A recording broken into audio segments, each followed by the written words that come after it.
selección de Francia con García de Brasil. Vamos a tener el honor de empezar a animar de primera mañana este evento a propósito del centenario del nacimiento de Ernest Mandel y Livio Maitán, que entonces han nacido en abril de 1923 y Ernest Mandel falleció en 1995 y Livio Maitán en 2004. Para nuestra corriente, la Cuarta Internacional, han sido importantísimos como dirigentes que han animado la Cuarta Internacional como co-dirigentes y han producido una profusión de análisis, elementos de reflexión y profundización sobre el mundo en el cual vivimos y lo han analizado en marxista revolucionario. Entonces hay mucho que decir, trabajar sobre la memoria, sobre los enseñanzas. Y este acto ha sido organizado con una introducción general esta mañana. Luego haremos una corta pausa y luego empezaremos las mesas redondas. Tendrán varios temas sobre el rol del pensamiento de Ernest Mandel y Livio Maitán. Hay que decir que ya hubo una quincena de eventos para el centenario que han sido organizados en este año 2023 en Argentina, en Alemania, en Bélgica, en Francia, en Italia. Y seguro que estoy viendo algunos. Pues este centenario, la ocasión de ser parte y transmitir todo lo que encuentra en los aportes de Ernest Mandel y Livio Maitán como revolucionarios internacional. Voy a dar la palabra a Eric Toussaint, que va a hacer la primera parte de esas tres introducciones. Buenos días a cada uno y cada una. Es un placer estar con vosotros esta mañana, que sea en presencial o en línea. Intenté primero resumir en una serie de puntos, elementos que permiten caracterizar a su vez Livio Maitán y Ernest Mandel. Y lo que encontré son las cosas siguientes, seguramente a completar. Los dos se han dedicado a la construcción de una organización revolucionaria mundial a lo largo de su vida, a partir del momento donde se han invertido en la política y hasta el final de su vida. Y han combinado la construcción de una organización revolucionaria mundial con la construcción en su propio país. Sea Ernest Mandel en Bélgica o Livio Maitán en Italia, han marcado hasta la historia del movimiento obrero y revolucionario en su propio país. Segundo, algunos de sus camaradas han combinado la elaboración política con la actividad práctica y la implicación en las luchas. Tercero, ellos como Ernest han recorrido el mundo. El número de países y organizaciones que han visitado a lo largo de su vida es considerable. El número de conferencias que han dado, conferencias públicas. Ambos han buscado sistemáticamente la unión de los revolucionarios, en particular de la corriente política o de los corrientes políticos reivindicándose del comunismo, pero no solo la búsqueda de los revolucionarios. Luego, a partir del inicio de los años 50 hasta el final de su vida, era una preocupación constante. No sé cuántos esfuerzos, reuniones, eventos y algunos han producido resultados. Una apertura de turismo de sus dos camaradas en relación a otros corrientes políticos, lo que no era evidente. Considerar que una organización como la Liga de los Comunistas Yugoslavios, que, que tenía un pasado estalinista, haya sido considerado como una corriente revolucionaria. No es evidente para nada de considerar el Partido Comunista Chinés también como una organización dirigiendo una revolución.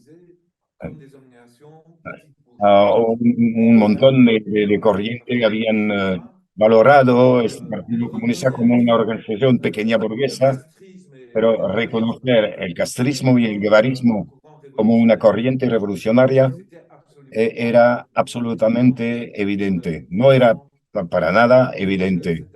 Y es la apreciación que han hecho positiva y han intentado este acercamiento. El trabajo político, que sea Livio o Ernest Mandel, en las cúpulas de la Cuarta Internacional y en las organizaciones donde estaban, Ernest Mandel en Bélgica y Livio en Italia, ha sistemáticamente sido un trabajo colectivo. La permanencia, el optimismo revolucionario y el rechazo al lujo y vivir ambos en condiciones muy modestas cuando podrían haber tenido acceso a una vida mucho más cómoda. Han elegido la otra manera de vivir. Esos son en los puntos comunes. Voy a pasar, no sé cuánto tiempo me queda. Eh, eh, estoy muy apretado de tiempo. Pasando por una cronología, no voy a llegar hasta el final por el tiempo que me queda. Mandel se ha apuntado a la Cuarta Internacional a la edad de 16, en 39. Fue arresto a finales de 42 como resistente, porque contribuía a publicar un periódico en neerlandés llamando a los judíos a no declararse acerca de las autoridades nazi, y era militante de la Cuarta Internacional y se reunían con militantes alemanes de la Cuarta, hacía un trabajo hacia los soldados alemanes en el ejército de ocupación. Ha sido liberado en circunstancias de su evasión. Son contadas en el libro, el excelente libro de William Seeger, que no puede estar con nosotros, desgraciadamente, por problemas de salud, y, y ha participado en febrero 44 a la primera conferencia europea de la Cuarta Internacional en la clandestinidad, en la región de Beauvais. Es allá que ha tenido conocimiento de Michel Raptis Pablo, que era delegado de la sección belga, y con Abraham León, que luego, desgraciadamente, ha sido matado por los nazis en 1945. En marzo de 44 fue arrestado en Liège, distribuyendo volantes hacia el ejército alemán y los obreros de la siderurgia. Felizmente para él, ha sido arrestado y juzgado por el ejército alemán y no por la Gestapo.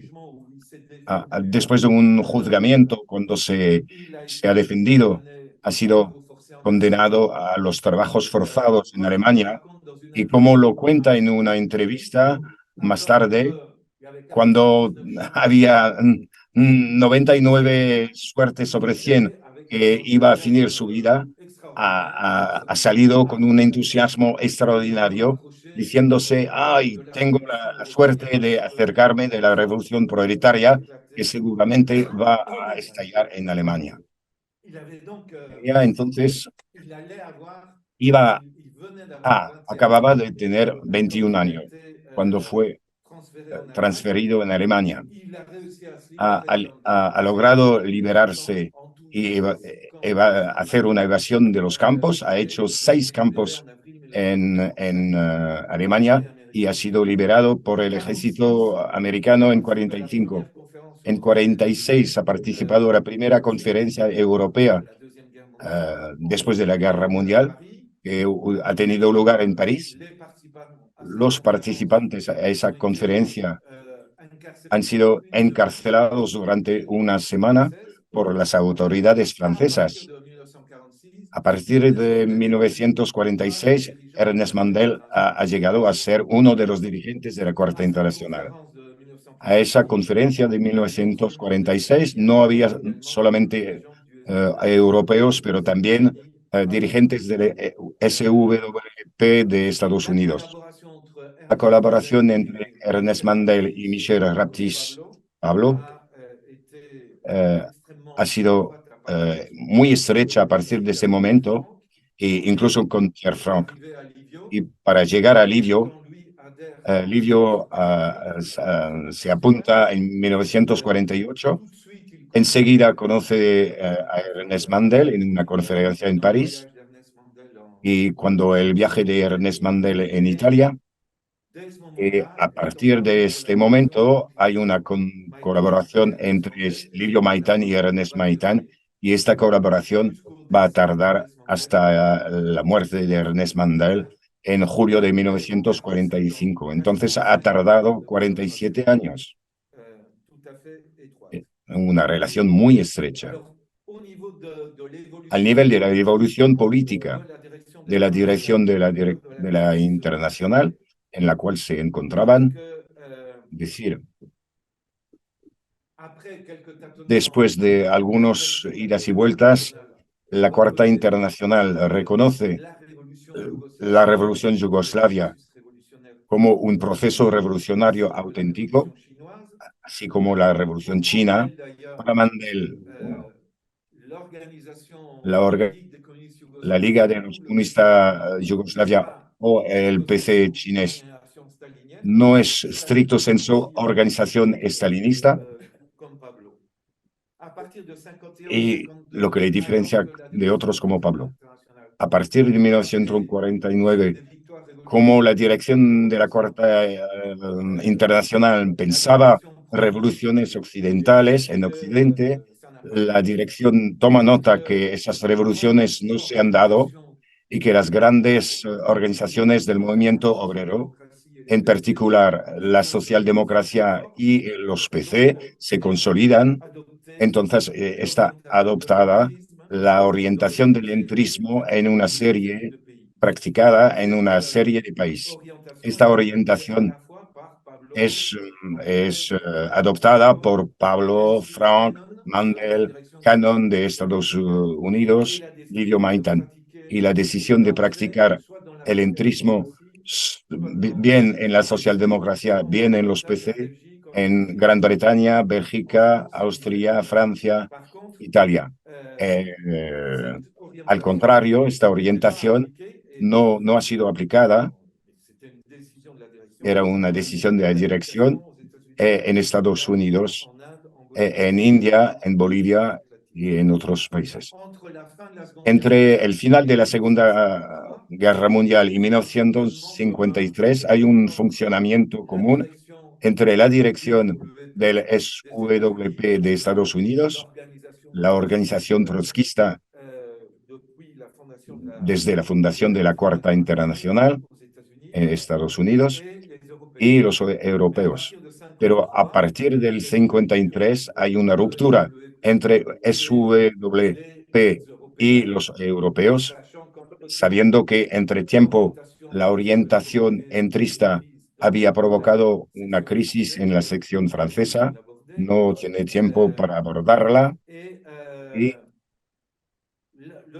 el SWP decide de romper con los europeos, atacando en particular a Michel Raptis Pablo, uh, llegando a tratarlo de desviacionista y, y, y hasta insinuar que era un agente estalinista.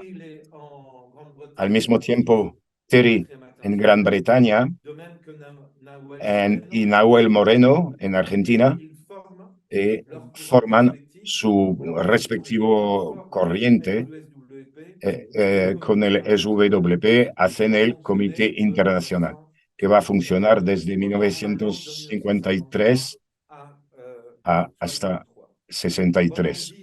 Durante 10 años, Ernest Mandel, Livio, Pierre Franck y otros europeos, Georges Junklas, por ejemplo, de la dirección de la sección alemana, van a hacer un máximo de esfuerzos para lograr la reunificación.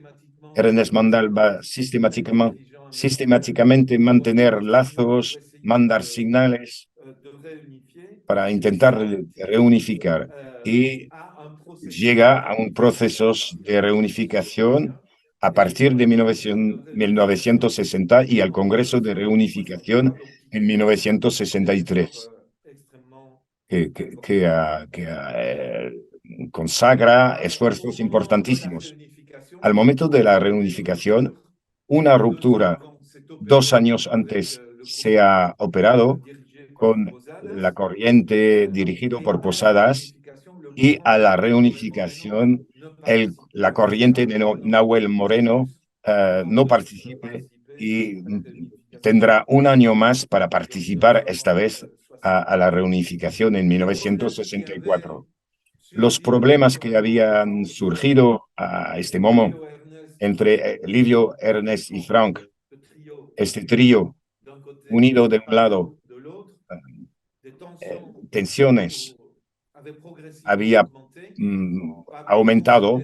Pablo, considerando este trío con Pablo, Pablo considerando que no había perspectiva revolucionaria en Europa a partir del final de los años 50 y que la Cuarta Internacional tenía que apuntar sobre la revolución colonial, acompañando los procesos de revolución coloniales. Estas diferencias no han impedido de seguir funcionando y en conjunto que sea Pablo, que estaba construyendo una fracción, y Ernest, Pierre-Franck y Lidio han, han trabajado juntos a fondo en el apoyo a la revolución argelina. Eh, eh, Conjuntamente han impreso el periódico de Le Fren en francés, de transferir cuadros de Le Fren de un país a otro, transferir fondos de fabricar armas por la construcción de una pequeña fábrica en Marruecos y hasta fabricar falsa moneda por la cual Pablo y Santen, de la dirección de la sección holandesa, han sido condenados siguiendo una operación de policía operada por la policía holandesa y alemana. Cuando la encarcelación de Pablo se da un congreso mundial en enero 61 en Düsseldorf, al momento de la huelga general extraordinaria en Bélgica, con más de 1 millón de participantes, 6 semanas de huelga general. Por ejemplo, Ernest Mandel está repartido entre Bélgica, donde dirige un periódico semanario que interviene con decenas de miles de cada número vendidos cuando la huelga general y la participación en el Congreso Mundial. Este Congreso se da sin Pablo, que está en cárcel, y con una fuerte delegación latino dirigida por Posadas, que va luego a romper con la cuarta y crear su propia corriente. Hay el Congreso de Reunificación en 63. El Congreso de Reunificación adopta tesis muy interesantes, a su vez son lo que había sido preparado por documentos anteriores.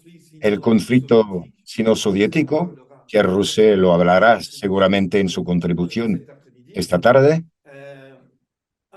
un texto muy importante sobre la dialéctica de los tres sectores de la Revolución Mundial y tesis, perdón, analizando la evolución de la Unión Soviética y de los países del bloque socialista.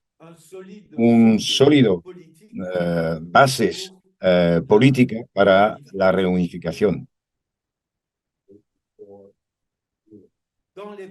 En los puntos de acuerdo fundamentos, fundamentales y en el marco de la reunificación, también una caracterización de la Revolución cubana y sobre Algeria, lo que diferencia el SWP de se distancia de sus antiguos aliados, la corriente de Pierre Lambert en Francia y la corriente de Heri en Gran Bretaña, que rechazan caracterizar esas direcciones como revolucionarias. Este análisis de la dialéctica de los tres sectores de la Revolución Mundial prepara muy bien la Cuarta Internacional al año 68 y al nuevo periodo que se va a abrir en el año 68. Porque las tesis sobre los tres sectores de la Revolución Mundial y la dialéctica, la interacción, interconexión entre revolución en los tres sectores,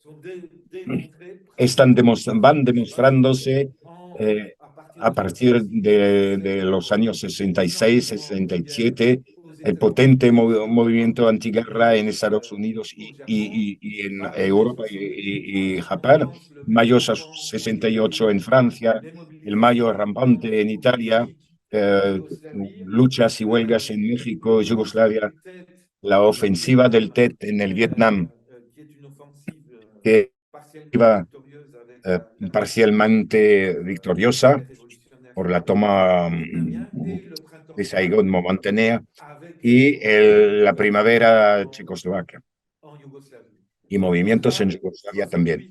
68-69 es la demostración de la dialéctica de los tres sectores de la Revolución Mundial y la capacidad de este esfuerzo perseverante de mantener un marco, de reunificar un marco alrededor de la cuarta, coronado de éxitos por la adhesión de una nueva generación de revolucionarios en Francia, en Alemania, en Suiza, en Bélgica, en Estados Unidos, en Japón y progresivamente en los años siguientes en España, en Portugal. Una progresión muy importante de la Cuarta Internacional en términos de militantes, números militantes. Me voy a parar aquí porque evidentemente había previsto otro. Bueno, avanzo un poquitín. Entonces, hay que imaginarse que hay a su vez el Congreso de Reunificación que prepara bien al nuevo periodo. Había 68. El periodo abierto por 68, eso también el acercamiento de la Cuarta Internacional y de sus dirigentes europeos con generaciones en América Latina. Mandela está invitado en Cuba en 1964 por Che Guevara, reinvitado en 1967.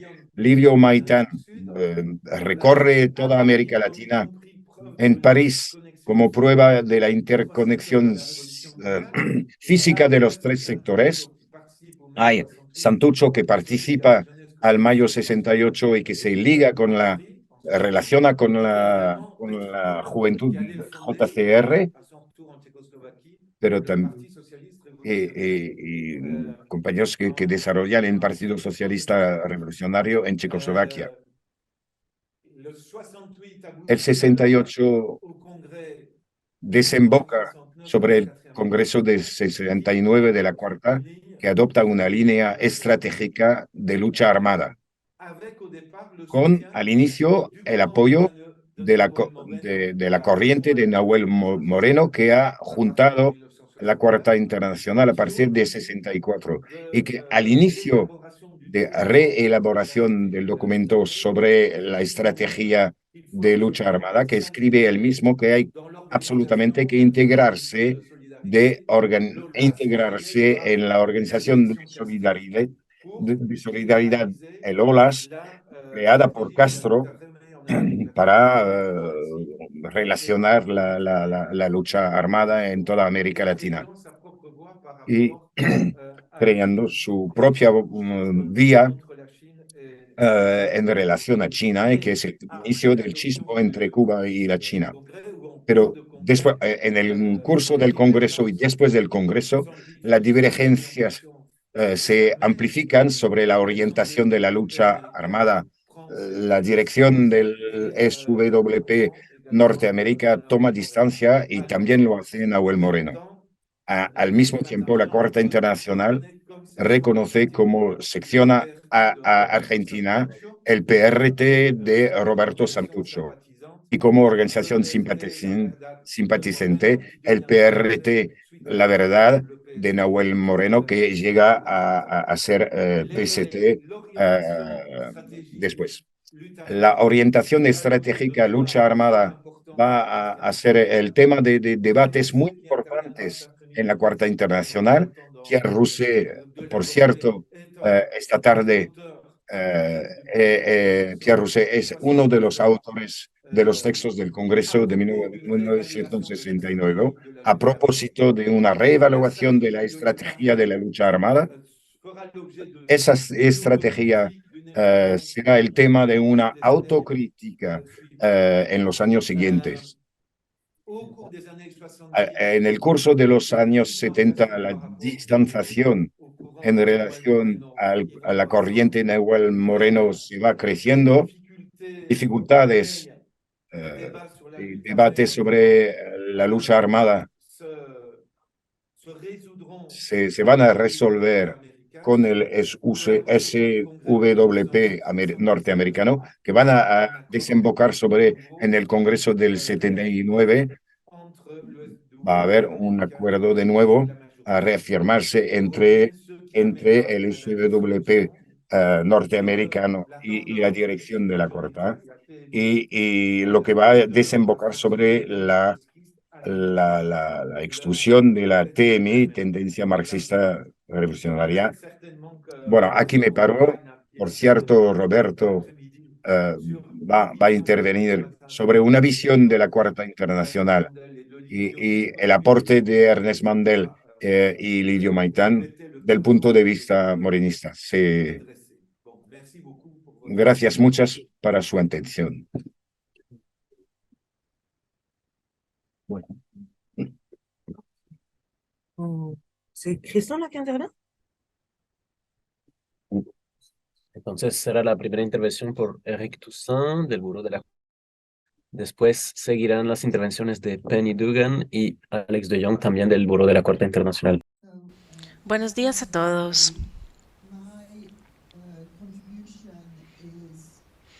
Mi contribución es un poco más limitada. No voy a continuar con la cronología de la Cuarta Internacional que Eric acaba de empezar.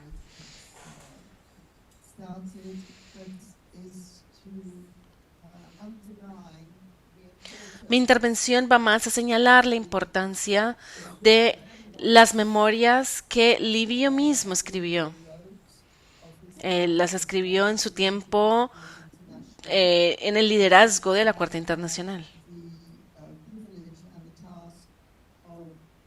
Tuve el privilegio y la tarea de supervisar la producción de las ediciones en inglés y en francés. Daniel Ben Said escribió un prefacio a las memorias. Él citó a Jacques Derrida diciendo que los legados no son un activo, una forma de riqueza que se recibe y se deposita en el banco. Son una afirmación.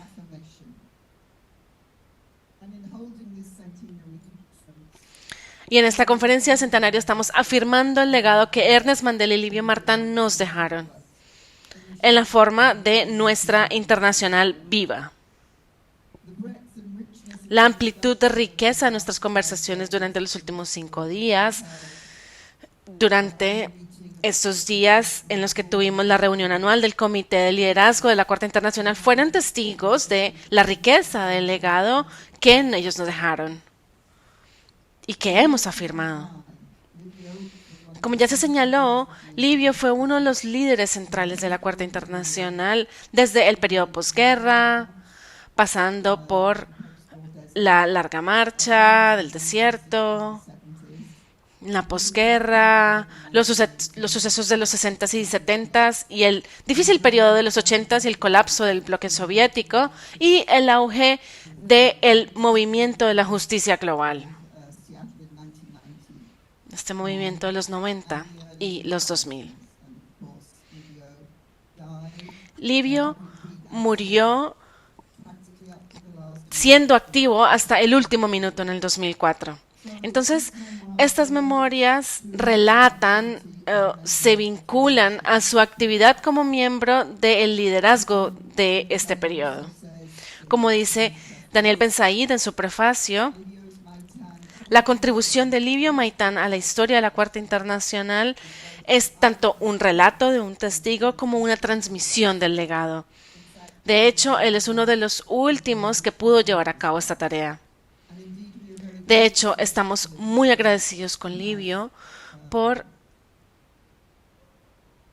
haber hecho crónicas de este tiempo suyo en el liderazgo de la Cuarta Internacional. Entonces aquí vemos algunas fotografías de Livio, sus primeros días en Italia. Aquí, por ejemplo, está con los camaradas franceses en 1969.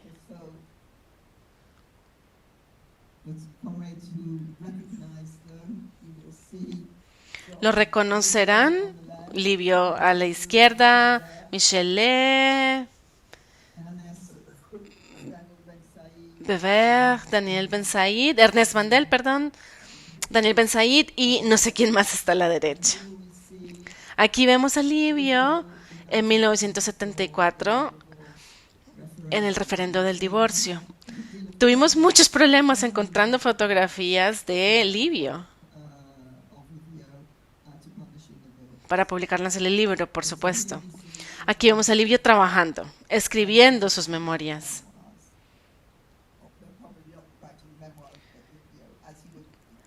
Este es Livio casi que en su estado natural. Pierre Frank, por ejemplo, también contribuyó a la Cuarta Internacional.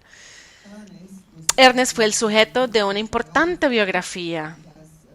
Y como dijo Eric, lamentamos la ausencia del autor de esta biografía, que no pudo estar aquí con nosotros. Otra biografía que ha sido muy importante de Michel Raptis, conocido como Pablo, es una biografía que yo misma no he podido leer, pero que está disponible aquí y estará en la selección de libros que está en la mesa de atrás de la sala.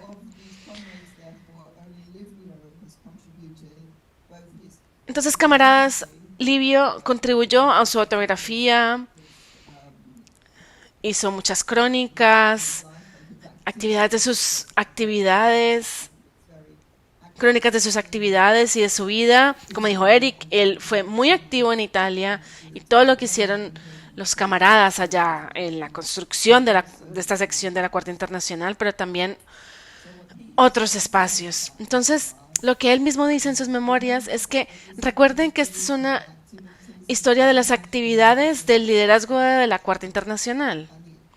Y las actividades de sus secciones son evocadas solo en relación con los grandes eventos, con repercusiones globales o debido al impacto que tuvieron en la vida de la Cuarta Internacional. Una historia real de la Cuarta Internacional, sin hablar, por supuesto, de organizaciones nacionales, requeriría muchísimos años de trabajo. No solamente de una persona, sino que tiene que ser una investigación colectiva sustancial. Yo entré bastante tarde a esta tarea. Empecé el día después de mi cumpleaños número 78. Eso significa que fue el 2 de abril. Y calculemos. Entonces, tuve que ser radicalmente selectivo en la relectura e investigación de los documentos necesarios. Estas memorias reflejan a Livio como era, tal como era, como persona. Él siempre estaba interesado en lo que estaba sucediendo en el mundo y en la lucha de clases. Él siempre estaba preparado a trabajar, como también dijo Eric, sobre todo en Latinoamérica, pero también hasta Asia y a los rincones más recónditos de Europa. Incluso las calles frías y mojadas de Belfast, donde yo lo acompañé alguna vez para reunirse con con los camaradas de Sinn Féin. Y fue desde este punto de vista, que como dice el título de la presentación de PowerPoint, a él a veces se le decía el commis voyageur o el vendedor viajero de la revolución. Pero los recuentos de sus viajes, aquí ven las 3 ediciones de sus memorias, muestran no solamente su interés profundo en la lucha de clases, sino también en la gente, los camaradas y militantes que conoció. Cómo observaba de forma simpatética y con profunda humanidad sus vidas y las condiciones difíciles en las que continuaban la lucha. Y estos libros, por supuesto, cuentan los pequeños detalles de la vida de las personas que visitó y con las que interactuó. Y también tenía un sentido de autocriticismo y modestia. Su libro es partisano y no pretendía esconder sus propias posiciones políticas, pero también estaba preparado para expresar sus dudas, su crítica de las posiciones que se tomaban.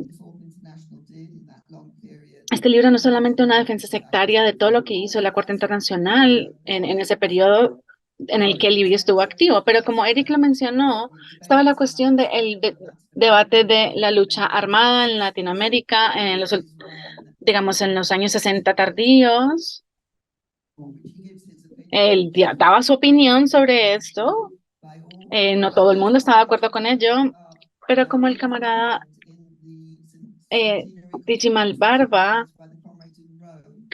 dijo en abril de este año, la posición de la Corte Internacional en ese punto, en la cuestión de la lucha armada, era algo que era muy atractivo.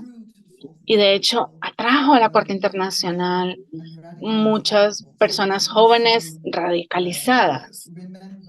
Entonces, tenemos que recordar también cuáles fueron los debates y las posiciones que se tomaron en ese momento. Obviamente también podríamos entrar en una conversación sobre hoy y cómo tomamos esas posiciones hoy. Livio estaba totalmente comprometido a la causa de la revolución y la Cuarta Internacional. Esto ya se ha dicho, pero también era un hombre culto, un erudito. Greg Benton, quien es él mismo un académico reconocido y un especialista en China, en idiomas chinos y del este asiático, insistió en traducir voluntariamente estas memorias al inglés porque dice, al final de los 60, el trotskismo estaba en auge en el movimiento joven italiano, sobre todo a través de la influencia de Livio. Pero la ola de Trotsky se encontró con una ola de Mao. Y entonces empezó el debate y entonces Livio escribió su libro en China, Partido, Ejército y Masas, publicado en el 69. Como un sinólogo y revolucionario joven, esto me influenció muchísimo y por eso decidí traducirlo. Fue mi primer libro traducido. Y aquí aprendí a, digamos, escribir académicamente. Entonces, aquí dijo Gregor, si hubiera querido, Livio hubiera podido brillar como un profesor y hubiera tenido una carrera académica brillante. Sin embargo, él se apartó de esto de una oferta en la Universidad de Roma y trabajó para tratar de derrocar el capitalismo. También recuerda, en el 98, Fausto Bertinotti retiró su apoyo a el gobierno Romano Prodi. Livio exclamó: toda mi vida he estado esperando para derrocar un gobierno burgués y finalmente lo hice. Esta última anécdota, por supuesto, ilustra otro aspecto de la personalidad de Livio, una habilidad de disfrutar las cosas. Entonces, para aquellos de nosotros que recordamos su trabajo en los últimos 20 años de su vida, fue parte del equipo del Centro Internacional, perdón, y recordamos su calidez. Él siguió jugando fútbol con un equipo de camaradas de la imprenta en París, donde trabajó hasta muy tarde. En los últimos años de su vida, cuando vino a Amsterdam para reuniones, él prefería no tomar el tren, sino que se metía a un carro con una cobija y una almohada y venía en la parte de atrás de mi carro. En el Congreso del 2003 vino con Joanna Misnik desde Estados Unidos, quien compartió un apartamento con Livio cuando estaba en el Centro Internacional, y le dimos una torta por su cumpleaños número 80. Entonces, asumió la responsabilidad de las ediciones yo asumí la responsabilidad de las ediciones de los libros en inglés y francés de Livio, y esta fue una tarea que yo asumí con entusiasmo para ocupar los primeros meses de mi retiro, particularmente durante la pandemia. Transmitir el legado de la Cuarta Internacional es una tarea vital y esta es una contribución a ello. La constitución de la biblioteca del Livio Maitán en Roma es otra a la que deberíamos hacerle tributo a los camaradas quienes invirtieron tanto trabajo en la clasificación de los archivos de Livio. Este trabajo todavía no está finalizado y hay muchísimas cajas todavía en la oficina de París que no se han tocado en los últimos 20 años. Hay otros archivos también de la Cuarta Internacional en varios lugares, pero vamos a seguir contribuyendo a las futuras generaciones para que puedan aprender y beneficiarse de nuestras experiencias.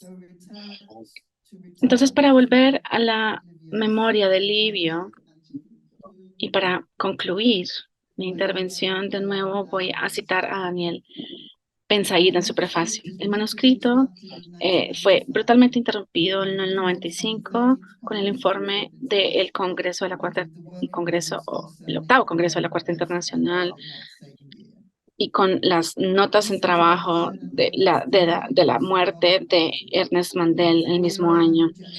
Esta interrupción y la muerte de Mandel tomaron un valor simbólico.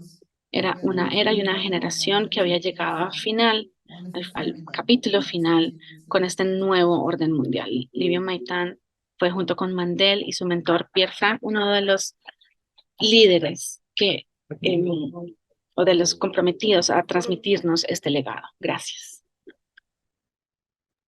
Donc, maintenant, comme troisième partie de l'introduction générale, c'est à Alex de Jong, qui est ici le co-gestionnaire de IRE.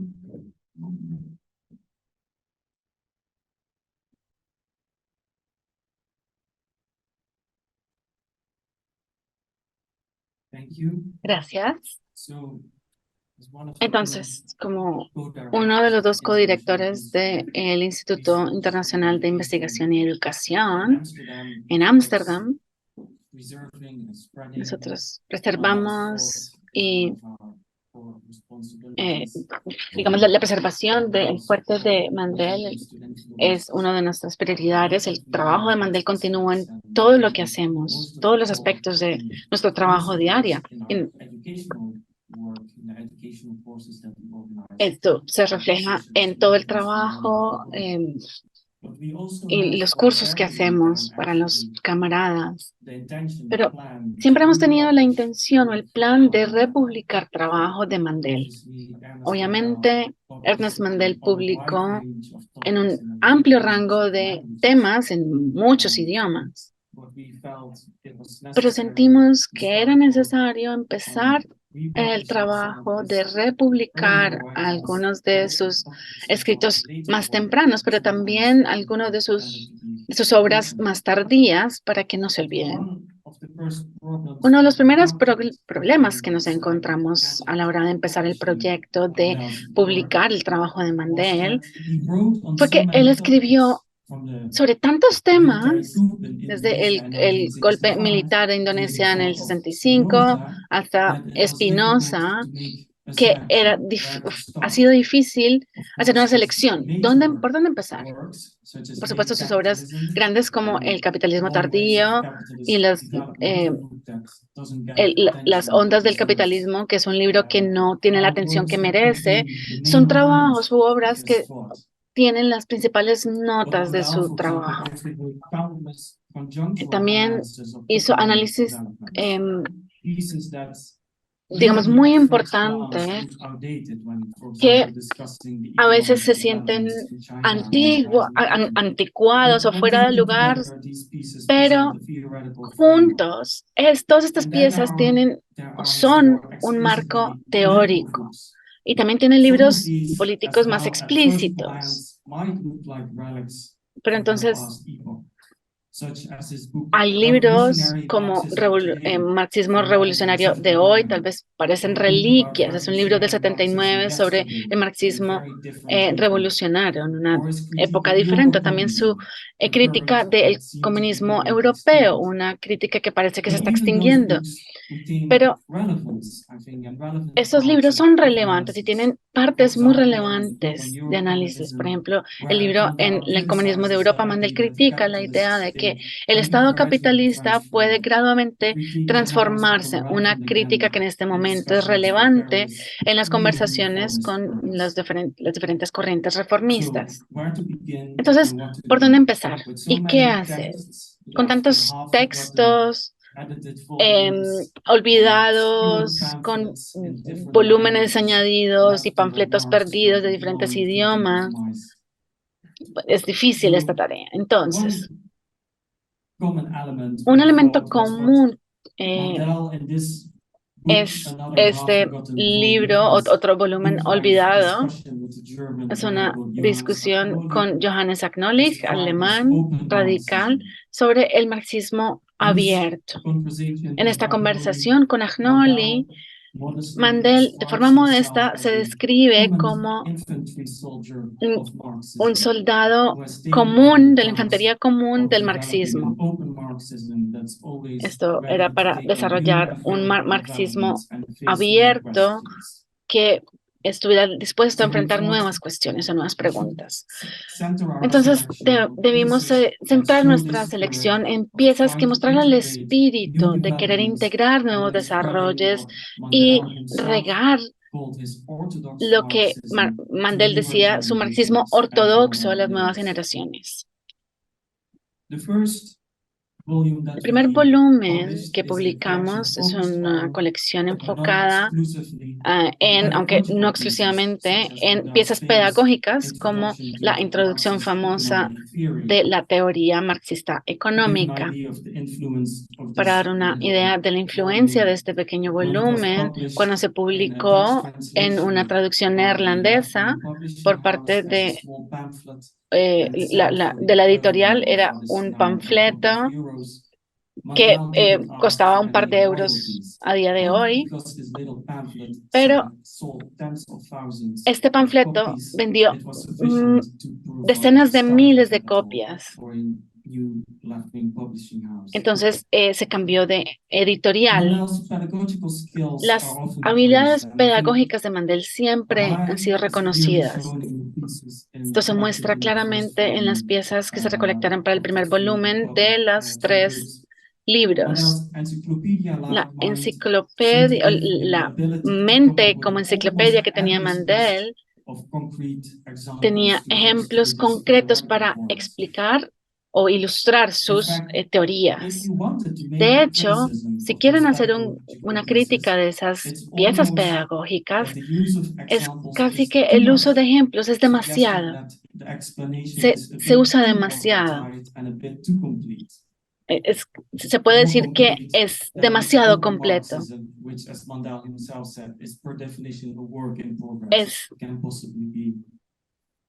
Es como él mismo dijo, del marxismo abierto, no se puede ser demasiado.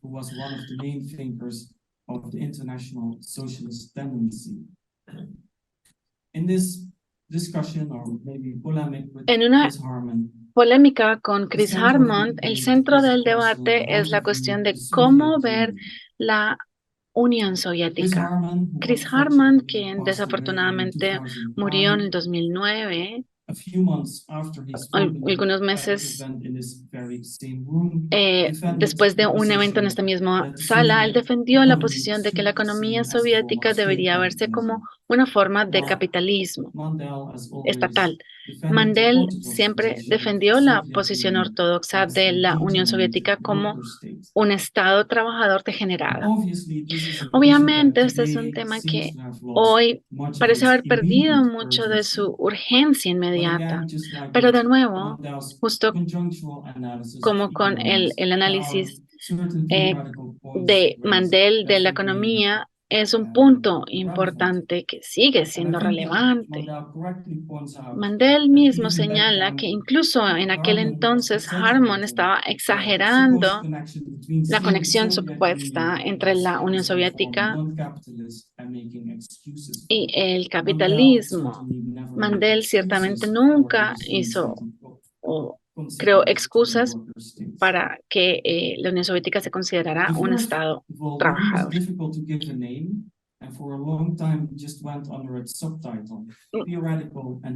Muchas veces pensamos en un subtítulo como ensayos teóricos, perdón. Hay otros volúmenes del trabajo de Mandel en inglés, pero este tercer volumen son traducciones de idiomas que probablemente no se usen muchísimo, que son el alemán y el neerlandés. El libro se nombró tras un blog que se publicó en neerlandés. A mí me parece que al pasar por estas publicaciones y estos volúmenes añadidos,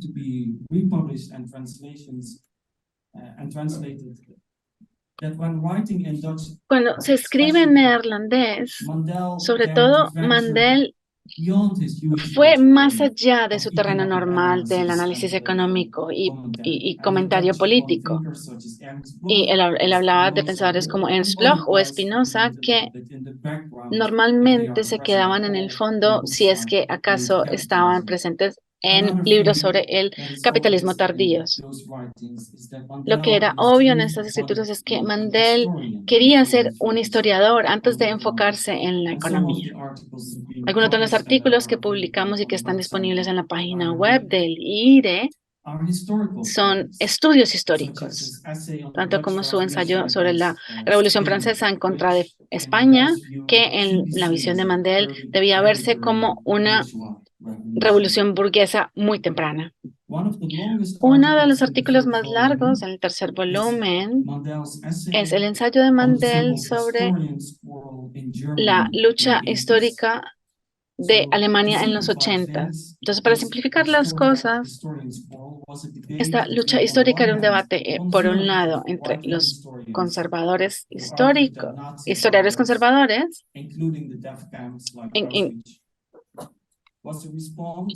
Y esto era una reacción a la violencia bolchevique, que la violencia nazi era una respuesta a el comunismo. Por otro lado, hay otros historiadores como Jürgen Habermas que dicen que las raíces del nazismo eran la historia y cualquier intento de hablar de esta violencia como influenciadas por algo externo era una irresponsabilidad. En su ensayo, Mandel tiene simpatía a esta posición de Habermas, pero cree que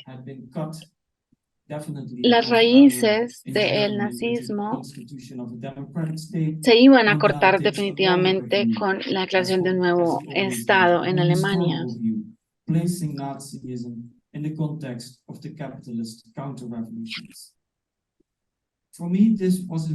Para mí, esto fue una pieza muy interesante de leer y de traducir, porque Mandel, cuya visión del mundo es fundamentalmente optimista, estaba intentando explicar eventos que parecían contradecir digamos, el centro de su humanidad optimista. Mandel escribió en alguna parte que la humillación, degradación y tortura es inevitable, pero cuando escribió sobre Auschwitz, él de verdad que luchaba con la cuestión de si era suficiente. Para ser honesto, en esta pieza, Mandel limita lo que se puede hacer cuando se trata de analizar lo que era violencia irracional a través de medios racionales, pero también asume que esta violencia en sí misma era racional en el sentido de que servía a la causa por fuera de sí mismo. Por ejemplo, cuando escribió que la retórica nazi sobre lo denominado el bolchevique judío se correspondía con un conflicto o incluso algo personal en torno a Hitler. Mandel dijo que este antisemitismo nazi era totalmente demagógico para ocupar el poder dentro de esta pseudo demagógica socialista. Esto no explica por qué el antisemitismo nazi se convirtió en un objetivo en sí mismo. Otro aspecto que me sorprendió bastante cuando intentaba reunir otros documentos no conocidos de Mandel es que durante toda su vida siguió reanalizando la cuestión del nazismo, el fascismo y la guerra. Siguió siendo una piedra de toque durante el resto de su vida.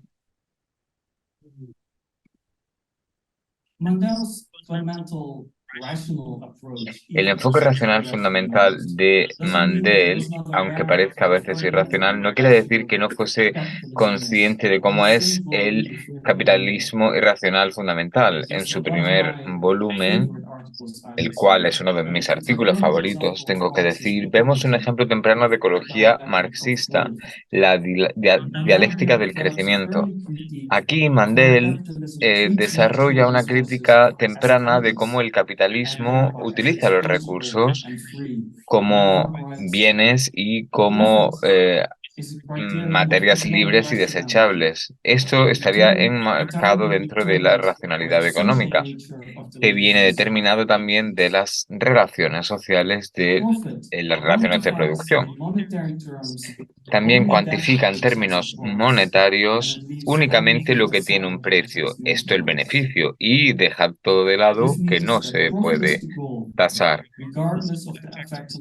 Independientemente del efecto en la sociedad y sin tener en cuenta sus objetivos a largo plazo. Esto aumentaría los beneficios directos de una corporación, ya sea como empresa o como ingresos. Así se incrementa el beneficio directo, lo cual puede reducir los recursos disponibles para la sociedad y destruir los medios de vida de la sociedad. Estos elementos no se pueden evaluar en términos monetarios. ¿Y en qué se reduce todo? En aumentar el beneficio. Al hablar de la ecología, Mandel previó lo que para él era el valor más fundamental, la vida humana y la dignidad. Especialmente al final de su vida, recurría mucho a una cita de Trotsky, a pesar de que todos los principios y todas las predicciones del marxismo pudiesen llegar a demostrar que son erróneos, lo cual no pensaba Mandel. Pensaba que si se daba este momento, la tarea para los socialistas permanecería inalterada. La tarea sería permanecer del lado de los oprimidos y luchar junto a ellos por un mundo mejor. Mandel escribió que la economía de mercado capitalista o economía de mercado produce contradicciones crecientes entre las personalidades y racionalidad de sus partes y la irracionalidad social de su totalidad. Esto se escribió hace décadas, pero vemos que con la falta de voluntad del capitalismo e incapacidad para acabar con esta crisis climática pone más que nunca de manifiesto estas palabras. Mandel escribió también que la salida y solución de esta crisis y acabar con el capitalismo podría ser una rebelión creciente, una mayor capacidad de que las personas puedan agarrar el destino en sus manos, una mayor solidaridad e igualdad sin fronteras. Esperemos que este libro y otras publicaciones puedan encontrar la chispa que necesita la rebelión. Muchas gracias.